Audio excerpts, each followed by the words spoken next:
Hola amigos, soy Rafa Tenoira y hoy les voy a presentar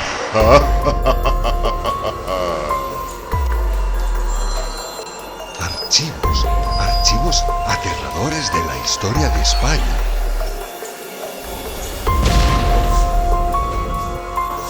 Esta maravillosa charla coloquio será presentada por nuestra amiga Ana Lago Brego. ¿Qué nos vas a enseñar en este libro?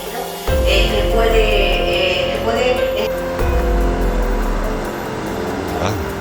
Le harán preguntas aterradoras a Natalia Monge.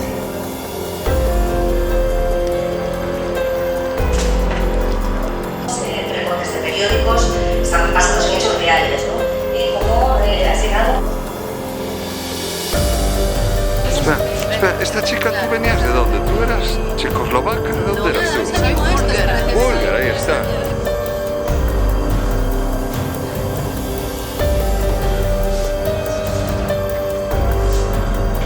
Pero muy bien, ¿no? No está en el libro, pero es una historia que... Pero muy bien, ¿no? Ah, bueno, pues entonces aquí vas a encontrar cosas muy interesantes.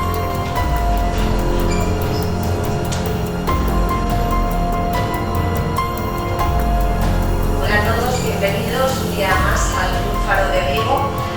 Una vez más, gracias por estar aquí, sobre todo un día como hoy, un día lluvioso. Ahora me ha despertado un poquito, pero gracias una vez más. Esta vez tenemos con nosotros a Natalia Monge, periodista e historiadora. Se dedica a la divulgación de temas históricos y antropológicos. Ha desarrollado su profesión en diversos medios de ámbito gallego y nacional, y en la actualidad colabora con el programa de televisión Cuarto Milenio.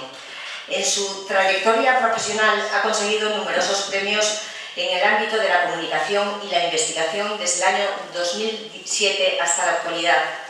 Ahora se estrena como escritora por todo lo alto, porque nada más escribir su primer libro, Mala Cosecha, el libro que hoy presentamos, se ha alzado con el 9º premio Juan Antonio Cebrián. En un día desapacible y lluvioso como el de hoy, pero también bastante acertado, porque vamos a hablar de historias aterradoras, historias aterradoras de la historia de España. Brujas, vampiros, personas endemoniadas. Natalia Monge, bienvenida. La historia de España da para mucho, Mala Cosecha también da para mucho también. Bueno, muchísimas gracias al Faro de Vigo, por el Club Faro de Vigo, por invitarme, y a todos vosotros por venir. Además, incluso estoy viendo caras conocidas que estoy desvirtualizando en estos momentos, y caras que hace mucho tiempo que no veía. Así que bueno, yo me había propuesto traer un poco las tinieblas a Vigo, que hay mucha luz, ¿no? Traer las tinieblas, y parece que el tiempo, la meteorología ha acompañado y quiere estar aquí con nosotros. Así que bueno, nada, muchísimas gracias, y por traer aquí también un poco de calor a la sala. Si te parece, vamos a hacer una pequeña presentación del libro Mala Cosecha. ¿Qué nos vas a enseñar en este libro? ¿Qué puede encontrar el lector en este libro que no haya visto en otros libros de estas características?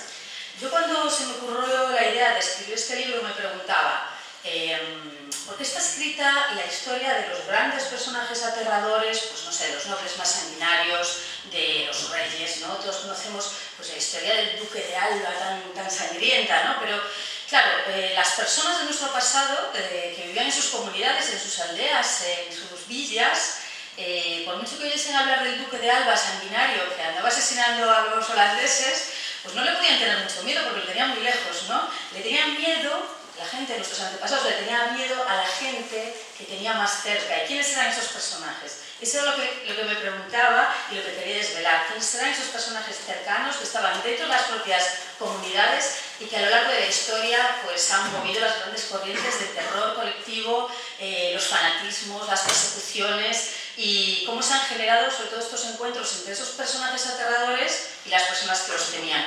Y eso es lo que os podéis encontrar en Mala Cosecha. ¿Te esperabas este premio? No sé cómo... leí en algún artículo que escribiste este libro para ganar el premio. Sí, sí.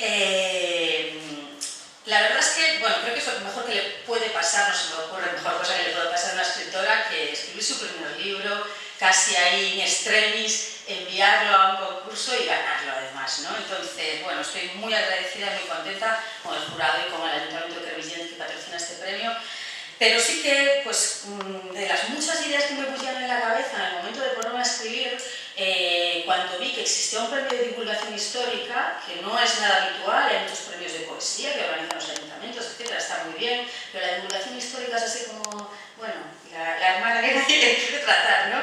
Dije, esta es la mía, entonces me tenía que presentar, y la verdad es que el libro lo investigué muy rápido, lo escribí muy rápido, soy una persona muy obsesiva también, que cuando me pongo mal estoy ahí centrada y no levanto la cabeza, y fue, pues eso, todo muy, muy fugaz, ¿no? Y bueno, pues al final sale todo muy bien. Cuando empezamos a leer el libro me recuerda cuando éramos pequeños nos contaban las típicas historias de vampiros, de historias de endemoniados. En este caso hay una diferencia, ¿no? Están basadas en hechos reales, documentos, archivos históricos, recortes de periódicos, están basados en hechos reales, ¿no?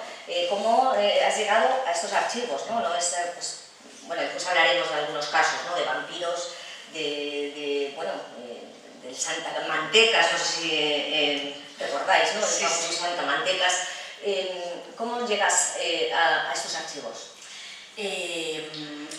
Yo la tarea de investigar en archivos la verdad es que me encanta, me gusta muchísimo sumergirme en los viejos archivos, estar ahí entre los legajos y también la veo un poco así casi como una obra de un trabajo de arqueología. El primer trabajo que tuve cuando terminé de estudiar la carrera de historia fue precisamente una excavación arqueológica y era una emoción impresionante estar ahí durante todo el día, metida en una zanja sacando paladas de tierra entre la mugre y de pronto sacar de ahí una pieza que en ese momento no sabías muy bien lo que era, pues estaba también llena de mugre, ¿no? Pero después lavarla y ver que era pues a lo mejor una pieza maravillosa, ¿no? Que te explicaba algo de tu pasado. Eso es un poco la forma en la que me metí, la metodología que utilicé para sumergirme en los archivos históricos. Hay mucha paja, despejando estratos de papel y de tinta hasta encontrar una historia, un diamantito que no había sido contado todavía, porque eso es algo que también caracteriza las historias de mala cosecha. La gran mayoría de ellas no habían sido contadas todavía, no son las grandes historias famosas de los vampiros, sino que son historias que estaban ahí como olvidadas, ¿no? Y bueno, una de las cosas que me ayudó mucho a hacer este trabajo de arqueología documental fue la democratización de los archivos, que hoy en día, por suerte, muchos están digitalizados y cualquier persona con interés puede hacer una investigación, se puede sumergir en ellos y puede aprender y enseñar a otros. Esto hace unos años era imposible. Se estima que el 90% de los contenidos de los archivos de España, de los archivos históricos, está todavía por explorar. Puede haber ahí cualquier cosa que explique, o sea, puede haber todo tipo de respuestas a las preguntas sobre nuestro pasado. Sobre todo puede haber nuevas preguntas, que a mí casi es lo que más me mueve a la hora de investigar, ¿no? Plantearme nuevas preguntas. Entonces, el que estén ahora digitalizados y que podamos, el Archivo Nacional, en la página de Galiciana, toda esa cantidad de documentos, acceder a ellos de una forma democrática, sin tener que gastar un dinero que muchas personas, investigadores, no pueden gastar viajando de aquí para allá, es una suerte y es un avance en la investigación y seguro que nos va a dar muchas alegrías en el futuro. El libro, bueno, para que se haga una idea, ¿no? Las personas que están aquí está dividido, ¿no? En 4 partes, diversos personajes, vampiros. Bueno, nos lo puedes explicar tú mejor, ¿no? ¿Por qué has elegido este tipo de personajes, ¿no? 4 tipos de personajes endemoniados, creo recordar, endemoniados, verdugos, personas que utilizan a otras... Bueno, explícanos tú mejor. Responden a tipos distintos o a fases diferentes de los grandes terrores colectivos, ¿no? Los terrores colectivos no son todos iguales, no han sido todos iguales a lo largo de la historia y los personajes que los causaron pues tampoco. Ahí había como casi una primera fase, ¿no? En el terror, en las grandes olas de terror colectivo, que era la fase del terror que paraliza, y para explicar este tipo de terror pues eché mano de los boticarios sacamuntos, ¿no? De ese mito con un poco de pozo de realidad de farmacéuticos que hacían medicinas con trozos del cuerpo humano, y esto está documentado. Que fuesen ellos mismos los sacamuntos no se sabe, pero que ellos utilizaban la grasa humana para hacer medicinas, sí. Y también los vampiros, ¿no? Los vampiros, los bebedores de sangre, la gente que utilizaba la sangre, sobre todo de niños, para curarse o porque creían que se podían curar de una enfermedad tan terrible como la tuberculosis, que en la gran época de los vampiros, que es entre siglos, era la última enfermedad que estaba sin curar y sin abordar. Entonces, bueno, mataba una cantidad enorme de gente. Y estos representaban un poco pues, ese terror paralizante que hacía a la gente pues, encerrarse en sus casas, dejar de celebrar las ferias, decirle a los niños que no salgas porque ahí viene sacamantecas, ¿no? Todas estas leyendas del hombre del saco vienen de algo real. Y luego por otra parte estaba otro tipo de terror que lleva a la marginación de los personajes que causan ese terror, ¿no? Es el terror excluyente. Esto es algo que también luego podemos hablar porque son fases del terror colectivo que también se ven hoy en día en muchos procesos de manipulación, ¿no? Y en estos procesos de terror que excluye a las personas que ejercen, que irradian esas corrientes de terror, pues se elegía a lo que eran conocidos entonces como los monstruos humanos, que son las personas que nacían con deformidades horribles, que no se sabía por qué tenían esas deformidades y que entonces eran completamente marginadas, apartadas de la sociedad y hasta consideradas como mensajeras del mal, ¿no? del fin del mundo incluso. Y también los verdugos, ¿no? Otros personajes interesantísimos para estudiar a través de la historia y que, bueno, pues eran los grandes marginados también hasta que, bueno, a finales del siglo XIX todo el trabajo de verdugos se metió puertas adentro y dejó de ser un espectáculo público. Y por último, esas corrientes de terror que generan agresividad, persecución, violencia, asesinatos, y para ilustrarlas, pues qué mejor que hablar de las grandes corrientes de los endemoniados y la brujería y el mal de ojo. La gente que era tomada en sus comunidades como ahojadora o hechicera. Por eso escogí esos personajes para explicar un poco estas tres fases, ¿no? Estos tres tipos de terror. Se sigue creyendo en las brujas, ¿no? Yo no creo en las brujas, pero a ver las caídas. ¿Cree Natalia en las brujas? Bueno, yo soy una persona muy escéptica, pero es cierto que pues, la última parte del libro ya salgo de los archivos y me dedico a entrar en las aldeas, en Lanzarote y en Galicia, que son, bueno, pues he vivido en Lanzarote unos años y me dedicaba a la recogida de historia oral, y en Galicia también, entonces sobre todo preguntando por estos temas, ¿no? A la gente mayor de las aldeas, pues sobre el mal de ojo, la brujería, y es una creencia sólida que además atraviesa las comunidades y las sociedades. En todo el mundo se cree en la brujería y en el mal de ojo y se sigue creyendo, eso sí. Sobre todo aquí en Galicia, ¿no? Decías antes en Lanzarote, aquí en Galicia también tenemos aquí algunas historias, ¿no? Sí, hay historias rescatadas hace el año pasado, hace 2 días, como quien dice, de personas que cuentan, pues es que yo tuve que ir a una bruja para que me hiciese un hechizo porque resulta que tenía mal de ojo, ¿no? La bruja esta, además la gallega, que es como ambivalente, puede ser aliada pero puede ser enemiga, te puede ayudar en un momento dado, pero también puede ser la causa de muchos de los casos que se cuentan en el libro, yo no sé si algunos de ustedes tienen cuarto milenio, pero muchos de los, parecen mucho al tipo de relatos, ¿no? Que se cuentan, que se deja a la opinión del lector creer o no creer, en que pasen o no pasen ciertas cosas, ¿no? Como los endemoniados. El lector puede creer o no creer, lo de los demonios, ¿no? Que puedan entrar en las personas o no entrar. ¿Crees que en estos casos, ¿no? Porque hay algunos casos que yo, por ejemplo, nunca había oído, como el de la monja, el caso de la monja que se cuenta aquí, es un caso bastante terrible, ¿no? La monja que fue endemoniada y que después, poco a poco, fuimos expandiéndose a todo el convento, ¿no? De ese demonio. Y es un caso que está documentado. Sí, bueno, claro, estos documentos los tenemos que coger con las pinzas históricas que son necesarias, ¿no? Este caso es muy interesante, es el caso de un jesuita, Antonio Ruiz, que además, bueno, jesuita limeño, que se supone que es la persona que inspiró la película de La Misión, porque él estuvo durante mucho tiempo en América Latina, apoyando a las comunidades indígenas y demás. Cuando vino a España, pues se encontró con un caso de un convento, que no nos quiere decir dónde, pero que en el año 1642 pues había una monja endemoniada que además, pues eso, había ido alterando la vida de toda la comunidad, ¿no? Y es un documento muy interesante, es un manuscrito que aparece además cosido al final de otro documento que se llama El buey de la Nochebuena, que no tiene nada que ver con este, ¿no? Y aparece cosido ahí detrás, ¿no? Es como muy misterioso también cómo aparece, y se llama La relación de un caso raro de una endemoniada que hubo en 1642. Y este hombre detalla, punto por punto, cómo durante un año y pico, me parece que fue un año y medio, pues desarrolló una serie de exorcismos en ese convento para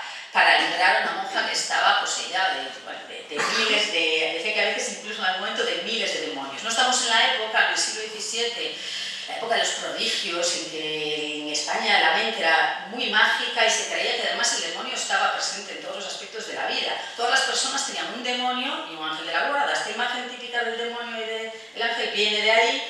E incluso se decía que personas especialmente rectas, como los príncipes o los obispos, tenían dos demonios, tenían doble presión y entonces porque tenían que ser especialmente rectos, ¿no? Y hubo durante esa época, durante el siglo de oro, pues muchos casos de conventos con endemoniadas.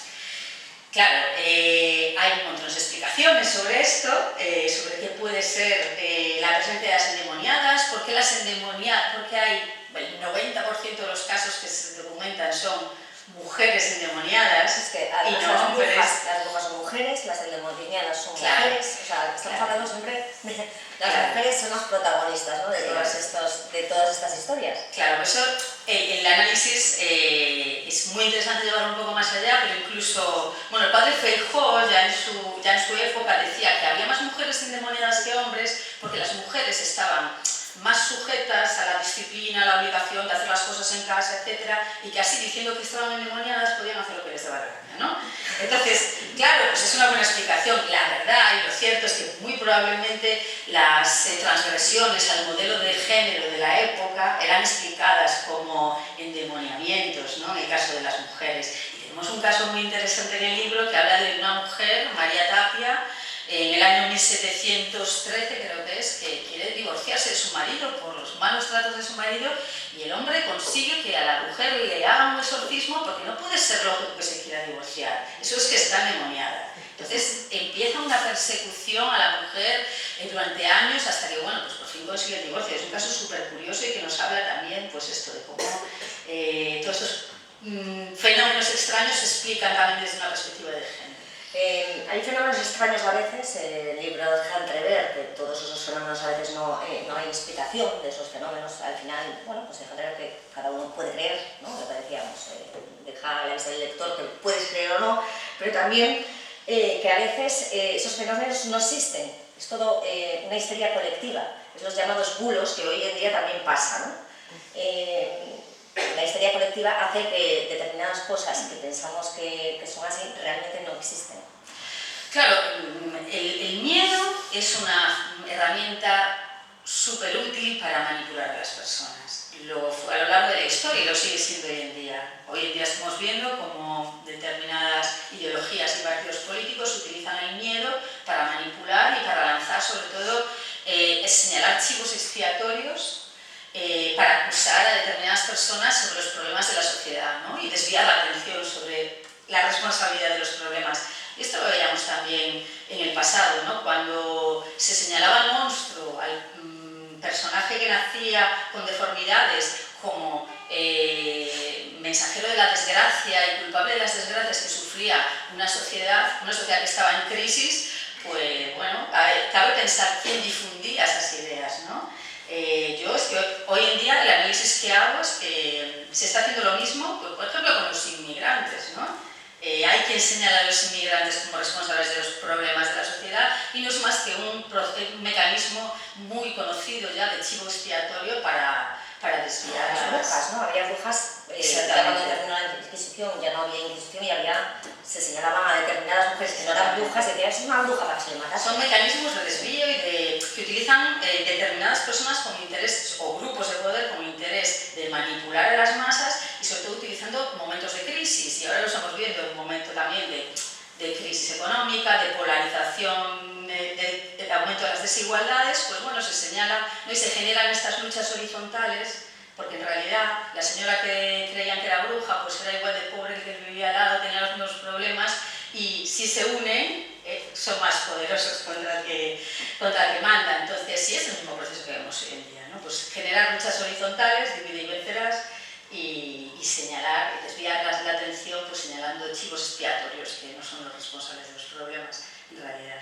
Pero además hoy tenemos otros actores añadidos como son las redes sociales, esas bulos que antes, bueno, hablábamos antes de cómo se podían ir enfrentando, ahora con las redes sociales se hacen mucho peores y más rápidos. Pues sí, otra de las cosas de las que se habla mucho en el libro es de cómo a lo largo de la historia las noticias falsas, bueno, yo prefiero hablar de desinformación o de bulos que de noticia falsa, bueno, pues han existido siempre, efectivamente, se han utilizado también pues, como arma de manipulación y cómo han movido a las masas, ¿no? Entonces, bueno, tenemos ejemplos como... Hoy en día lo estamos en las redes sociales, circula muchísima desinformación, ¿no? También señalando personas, pero en el pasado un caso muy llamativo fue en el siglo XIX, cuando ya en España no existía la Inquisición, recién abolida la Inquisición, que era una petición que se llevaba haciendo desde hacía mucho tiempo, pues comienza un fenómeno que es una caza de brujas popular. Y en esta ocasión son los pues alcaldes, funcionarios, personas de la propia comunidad que en un momento de pues, una persona cae enferma, plagas, los animales, en pleno siglo XIX, empiezan a extender el bulo de que la responsable es esta señora, que es marginal normalmente, que es pobre, que vive fuera de la comunidad en una humilde choza, ¿no? Y pasaron cosas terribles. En pleno siglo XIX, asesinatos en un montón de pueblos de España a mujeres que eran señaladas como responsables de los males de la comunidad. Pero vamos, esto nos acaba de pasar hace unos días en Hortaleza, en el centro de acogida a menores inmigrantes, ¿no? Se les señala, primero se les señala, se empiezan a lanzar bulos, que si la manada no sé qué, que si no sé cuánto, y luego pues, pasa esto. ¿Y quién es el responsable? Pues no fue nadie, porque uno empezó, uno dijo, el otro hizo y al final se diluyen las responsabilidades. Entonces, por eso creo que, aunque Mala Cosecha habla mucho del pasado, nos enseña también mucho sobre cómo de manipulables podemos ser si nos dejamos llevar por los miedos y por la ira, ¿no? Que son dos emociones como muy movilizadoras. De hecho, empieza también contando historias de una farmacia en un siglo, no me acuerdo qué siglo era. Sí, en el XIX, también una farmacia, también por un bulo, ¿no? Exactamente. Y ahí, efectivamente, el caso con el que se abre el libro, que es un caso que además tratamos también en Cuarto Milenio, un reportaje sobre el enigma del boticario en Montenegro, ¿no? En la villa de Viveiro, en el siglo XIX, pues empieza a surgir el rumor, no se sabe muy bien de dónde surge, de que el boticario se dedica a asesinar a personas para sacarle la grasa y hacer medicamentos. Bueno, pues es cierto que se hacían medicamentos con la sangre, pero nunca se pudo demostrar que este señor había matado a nadie. Pero eso estuvo a punto de costarle la vida a este boticario, ¿no? Porque incluso empezaron a aparecer pasquines por el pueblo diciendo muerte al boticario, muerte al corregidor. Y lo que había detrás era una lucha política, probablemente ahí en el albor de las guerras carlistas, y bueno, pues llevado hacia ese punto de manipular los miedos de la población para enardecer los ánimos. ¿Cuál es de todos estos personajes su favorito, por decirlo de alguna forma? Si hay alguno favorito de Natalia. Bueno, yo siento unas emociones muy encontradas, mucha grima, pero también cierta lástima por los verdugos. La verdad es que son unos personajes deleznables, pero luego ves lo que tuvieron que pasar y que el ser verdugo aquí en España en el siglo XVII, XVIII, XVIII, XIX es que venías designado por familia, ¿no? Si tu padre era verdugo, tú tenías que ser verdugo porque es que no podías trabajar en ninguna otra cosa, ¿no? Tu familia estaba señalada con un estigma. O sea, los verdugos hacían cosas como que el verdugo iba a comer a la posada y le servían, y cuando si alguien lo reconocía, mira que ese es el verdugo, pues el dueño de la posada cogía los cacharros en los que había comido el hombre y los rompía y lo echaba de allí, por supuesto, ¿no? Era lo que él tocaba se convertía en algo manchado, en algo que está completamente apartado de la sociedad, hasta el punto de que, bueno, cuenta Concepción Arenal, por ejemplo, habla del verdugo de Coruña, que como no tenía arranque para matar a gente, pues que tenía que vivir en la más absoluta miseria él y su familia y de las limosnas del pueblo, ¿no? Entonces, bueno, pues era una vida realmente desdichada, apartada y encima con un trabajo pues muy muy miserable. Bueno, enseguida seguimos hablando de otros temas. Yo seguro que hay gente que quiere preguntar, pues es una charla coloquio, vamos a empezar con las preguntas. ¿Alguien quiere preguntar? Hay temas muy interesantes en el libro. Natalia. También quiero hablarte de otra cosa, porque hay un tema bastante interesante que no sé si sabrán que Natalia trabaja en una ONG Dosur, ¿no? Que ha desarrollado una iniciativa pionera en toda España que se llama Ciberrespect, y es lo que comentábamos antes, ¿no? Que es una iniciativa que trabaja contra el odio y la xenofobia en Internet. Precisamente lo que hablábamos antes de las redes sociales que están ayudando, que a veces muchas veces ayudan, ¿no?, a difundir estos bulos.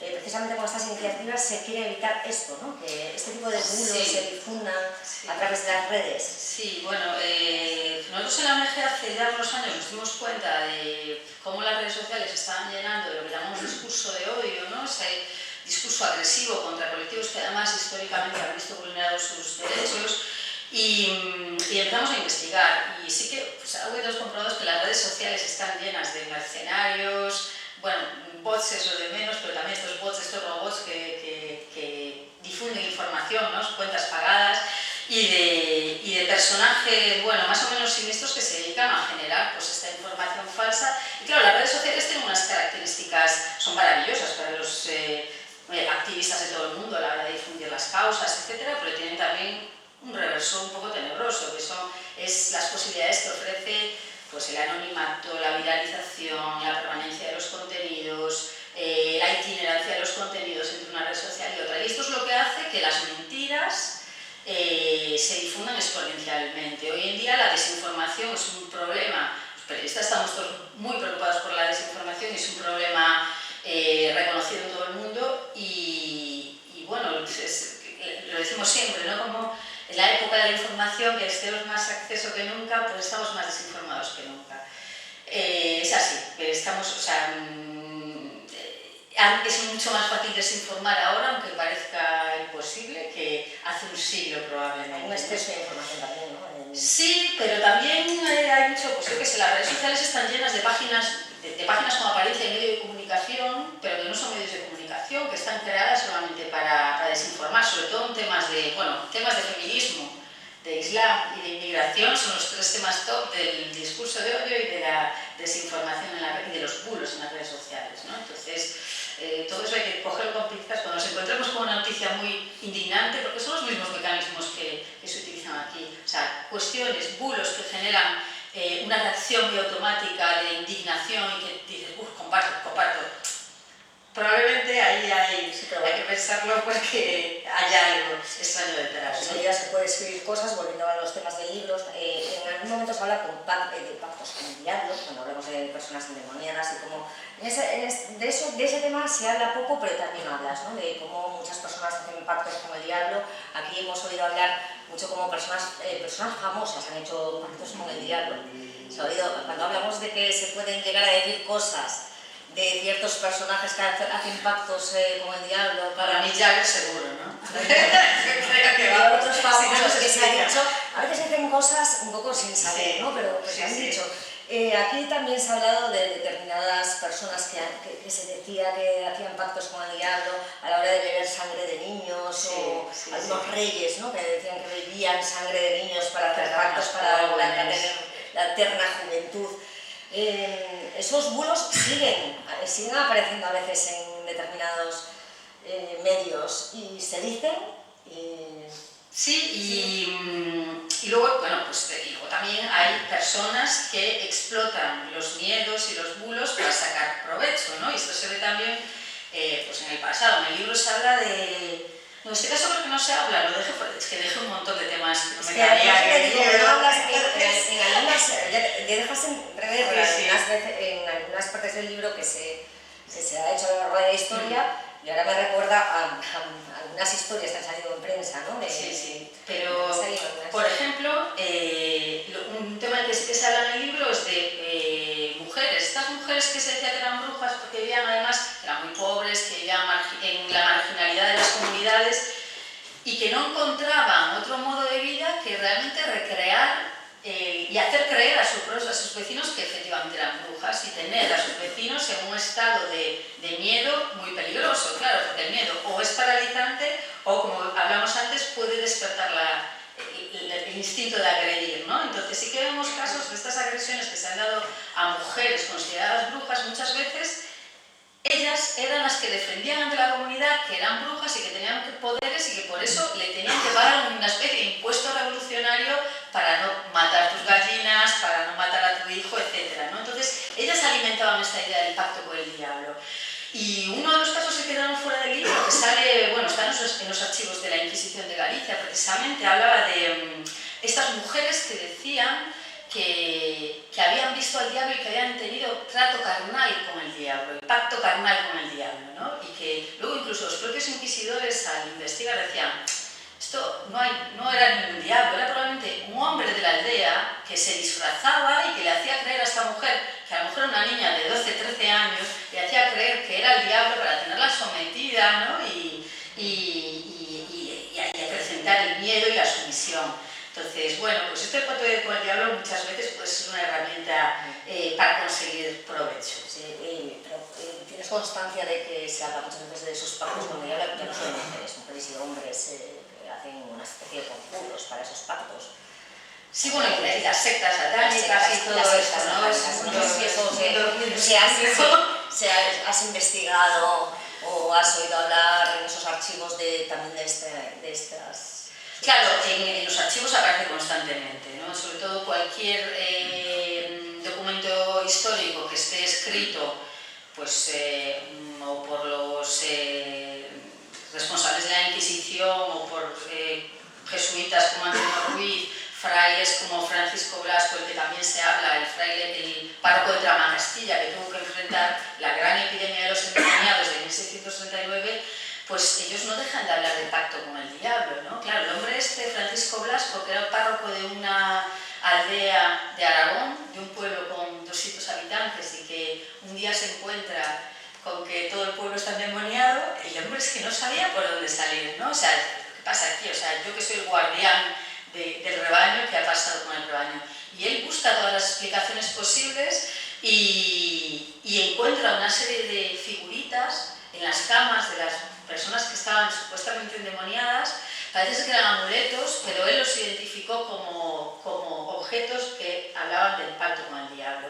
Los quemó en el cementerio, eso es lo que cuenta él en su crónica, los lanzó al fuego en el cementerio y las mujeres endemoniadas se lanzaban contra el fuego porque querían comerse las figuras que estaban quemando. Bueno, unas imágenes terribles. Es un caso muy curioso este también porque pues, se llegó a hablar de 2000 endemoniados en los pueblos de Aragón, del Alto Gállego, una cosa, vamos, debía ser pues, el 100% de la población, salvo los dos párrocos. Y bueno, al final tuvieron que llamar a la Inquisición, pasaron años para verse liberados de eso y responsabilizaron de todo a un señor, al señor Pedro Arruego, que era el señorito local, el que tenía todas las tierras, ¿no? El terrateniente, porque resulta que era un hombre, bueno, muy libertino, muy abusador, que también abusaba de las mujeres con el poder que él tenía, ¿no? Y aparte, bueno, se decía que andaba con un francés que le había vendido unos cuantos demonios familiares, y entonces esto acrecentaba su poder también. Pues al final se cogió en los exorcismos, las mujeres afectadas empezaron a mencionar el nombre de Pedro Arruego como responsable de su mal, y es que probablemente estas personas tenían verdadero terror hacia Pedro Arruego.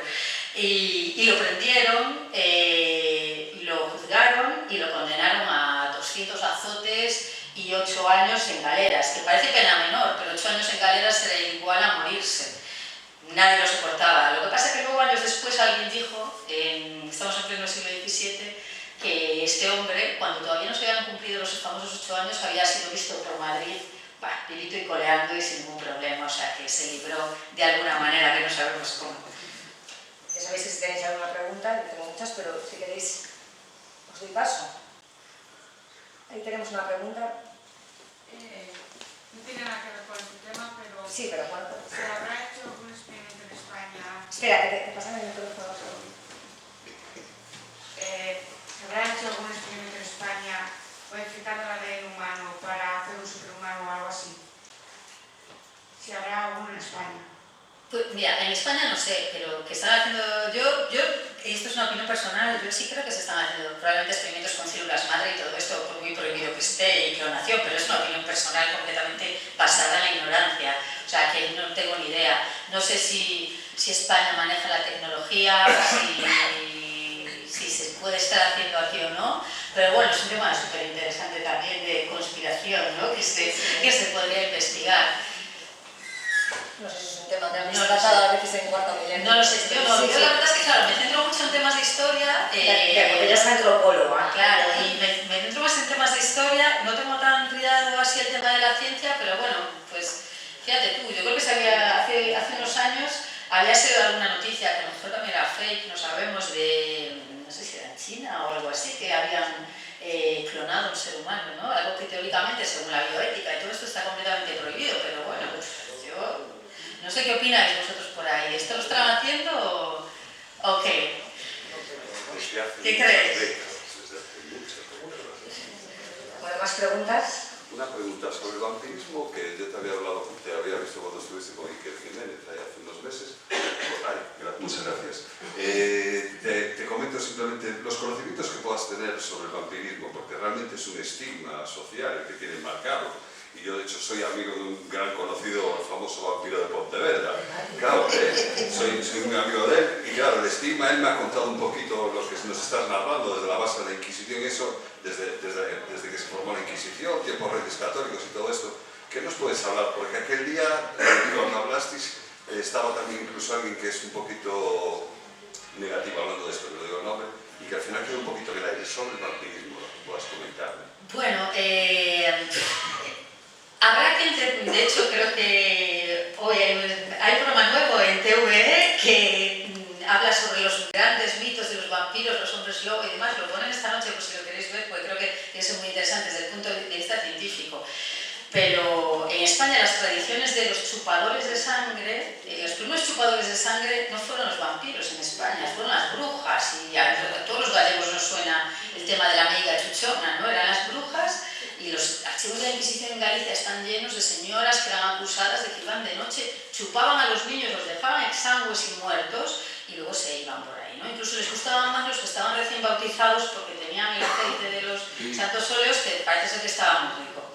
Entonces, este era el tema. Y la construcción del vampiro, tal como lo conocemos ahora, es una construcción que se desarrolló a lo largo de siglos. Viene de los vampiros griegos del siglo XV, XVI, hubo en Serbia como un nuevo revivir, ¿no? Donde además se confundía un poco el chupador de sangre con el profanador de tumbas. Y luego sí que fueron los españoles, creo que en el siglo XVI, los que le añadieron el tema del murciélago, ¿no? Fueron médicos naturalistas españoles que estando en América descubrieron grandes murciélagos que parece ser que decían que chupaban la sangre y mataban a las personas. Y fue entonces cuando se empezó a unir la imagen del vampiro con el tema de los murciélagos. La primera persona a hablar de vampiros en España fue también un gallego, otra vez, el padre Feijó, que fue muy pionero en muchas cosas, y él habló por primera vez de estos vampiros de Serbia, ¿no? de ese clima vampírico que hubo en el siglo XVII, XVII en toda Europa, porque hubo unos casos en Serbia de personas que decían que muertos les habían ido a visitar, gente que estaba muerta y que les habían extraído la vida, y luego esta gente abrían las tumbas y aparecía como perfecta, como llevaba 2 meses enterrada, ¿no? Esto fue la gran controversia vampírica. Hay informes de la época que hizo entonces Serbia pertenecía al Imperio Austrohúngaro, y ahí fue como se empezó a construir toda esta imagen, ¿no? Pero después, claro, se mezcla pues con estos tratamientos médicos para gente que tenía tuberculosis, anemia, etcétera, que le recomendaban ir a los mataderos y beber vasos de sangre de animal. Y esto lo recomendaban los médicos, ¿no? Entonces, bueno, pues allí iba gente anémica, muy delgada, muy pálida, con un aspecto muy identificable al del vampiro, y salían de allí pues con los labios chorreando de sangre. Claro, ya está todo construido para que tengamos ahí un mito, ¿no? Entonces, bueno, ha sido una construcción larga a través de los años, y yo creo que también pues haría falta una revisión científica pistas sobre qué hay detrás, ¿no? Trastornos, determinadas enfermedades, etcétera, que es algo en lo que yo ya no he entrado, pero creo que es interesante considerar también. Muchas gracias. Nada, a ti.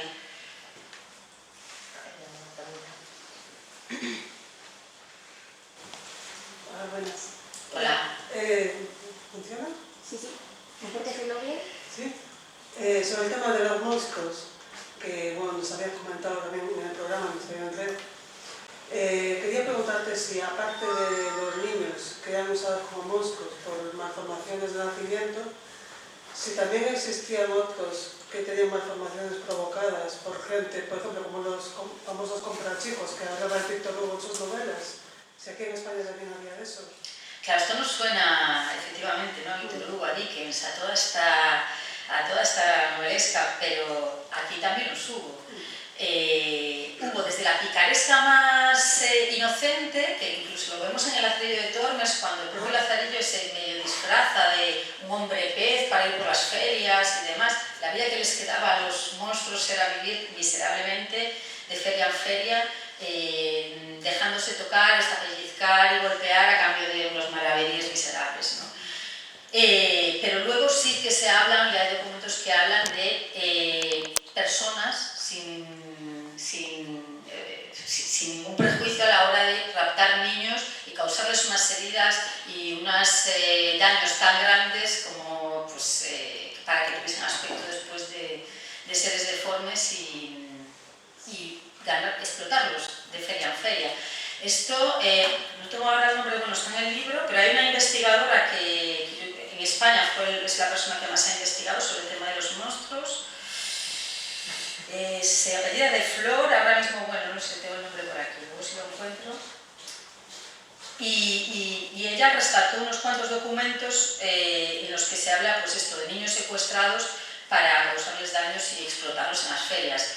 Claro, todos estos cuentos de los niños perdidos, de los niños robados, del hombre del saco, no son solo cuentos, ¿no? Son los cuentos que utilizaban los padres para proteger a sus hijos y que los niños tuviesen cuidado cuando andaban por ahí, porque tenemos que pensar también en que pues hace 2 o 3 siglos la gente vivía en las ciudades hacinada, en unas casas minúsculas donde pues todas las familias casi no cabían, los niños andaban todo el día por la calle, no había colegio ni colegio obligatorio y a los niños de la plebe les pasaba de todo.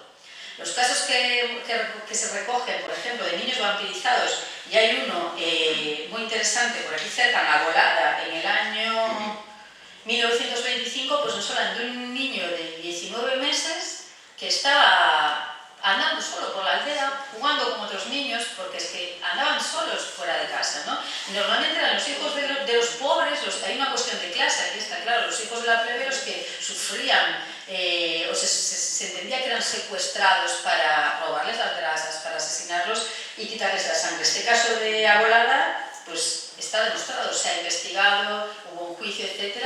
Y al niño lo secuestraron sus propios vecinos para tratar a un chaval que estaba enfermo de tuberculosis. Claro, esto no servía para nada en realidad, pero había un imaginario social que hacía que la gente creyese que pues, con esto, que las personas más desesperadas creían de verdad que se podían salvar bebiendo sangre de niño, ¿no? Entonces sí, esos casos existieron, no es un mito, hay casos documentados y bueno, nos hablan pues eso, de unas prácticas terribles y abusivas. Cuando se inauguró la línea de tren de Mataró a Barcelona, la primera línea de tren de ferrocarril de España, la gente decía que el tren estaba engrasado con las grasas de los hijos de los obreros, porque claro, el progreso avanzaba a dentelladas sobre la carne de los obreros, ¿no? Y es una metáfora muy dramática. No pasaba exactamente eso, pero pasaban cosas muy parecidas. Pues sí, más preguntas. No sé, de todas las historias, no sé cuál es la más aterradora que te has encontrado de todas las que has investigado. De todas las que he investigado, bueno, no está en el libro, pero es una historia que investigué en Ourense, en un pueblo que se llama Arrañas, en Maside, a lo mejor algunos lo habéis visto, es la historia de las Ritas, de unas señoras que en los años 80 vivían en una aldea, en una casa, y tenían, bueno, la costumbre de colgar muñecas en toda la fachada de la casa, colgaban muñecas antiguas y pintaban cruces blancas por toda la fachada, y después ellas mismas, en todas las piedras que tenían por el camino de su casa, pues tallaban unas cruces. No sabía muy bien con qué fuerza conseguían mover esas, porque eran dos señoras muy ancianas, ¿no? Bueno, de estas señoras se decía de todo, se pasaba la noche rezando, se decía que eran brujas, claro, que eran no sé qué, bueno, ellas vivían de la mendicidad, y que habían enterrado a su madre en la viña, se decía de todo, y lo peor es que en plenos años 80 la gente de los pueblos de alrededor, pues por la noche, los chavales jóvenes, lo que hacían era ir a la puerta de estas señoras y aterrarlas a ellas, ¿no? Era una verdadera situación de acoso. A mí esa situación, ese caso me tocó muchísimo. No se sabía muy bien de que estas señoras pues tampoco ejercían, ni se creían ellas brujas, pero desde luego eran como depositarias de unas tradiciones o de un saber ahí un poco ancestral, y a causa de sus rarezas y de su marginalidad, pues bueno, fueron también señaladas y vivieron situaciones de acoso. De hecho, se les había llegado a incendiar la casa. Yo no sé si algunos de vosotros recordáis este caso, porque fue muy sonado en el pueblo de Arrañas, ahí en Maside, ¿no? Se les quemó la casa y se conservan grabaciones de la televisión de Galicia que fueron allí a grabarlas, y están las dos señoras ahí, como polluelos, ¿no? En medio de todas tiznadas, en medio de la casa en ruinas, y que no se querían mover de allí porque estaban aterradas, ¿no? Nos habla también de, bueno, pues la victimización de estos personajes que son señalados. No sé si has pensado ya otro libro. Sí. La segunda parte, ¿y de qué? Bueno, pues no sé. ¿Esta línea u otra? Tengo muchas ideas en mi cabeza. La verdad es que a mí la divulgación histórica es lo que me apasiona, y creo que estos temas, la historia siniestra, la historia macabra, que es cierto que dentro de la historiografía española no están demasiado tratados, pero por ejemplo la tradición anglosajona sí los ha tratado mucho más, ¿no? Y tenemos casos maravillosos. Yo creo que son una forma fabulosa de hacer que la gente se enganche y se conecte con la historia, que incluso los chavales jóvenes lean estos temas. ¿Y por qué? Porque nos conecta mucho con las emociones, ¿no? Y las emociones son una forma de entender el pasado de una forma muy inmediata, ¿no? Muy directa. Entonces, probablemente siga lo que quiero decir es que probablemente siga por esta línea. Y no sé, hablaba antes de los niños perdidos. A mí me interesa mucho precisamente escribir algo sobre estos niños de la plebe que se perdían y que acababan siendo explotados por empresarios sin escrúpulos, incluso deformados, y todas estas historias del pozo real del hombre del saco, etc. Y otra cosa que me interesaría mucho investigar sería investigar la vida de las víctimas de Roma Santa, porque hemos hablado de Roma Santa todo lo habido y por haber, pero podríamos reconstruir la historia de la época a través de las mujeres y niños que fueron víctimas de Roma Santa. Creo que sería muy interesante. Bueno, pues Natalia Monge, muchísimas gracias por haber estado con nosotros en Cruzado de Vigo esta noche aquí con nosotros. Gracias. Gracias, Ana, y gracias a vosotros. Ya sabéis, si alguno de vosotros quiere adquirir el libro de Natalia Monge, lo quiere ahí fuera, va a estar firmando libros aquí, en esta mesa. Para quien quiera adquirir el libro para estas navidades, ya saben que está aquí con nosotros y estará encantada de firmarlo. Gracias.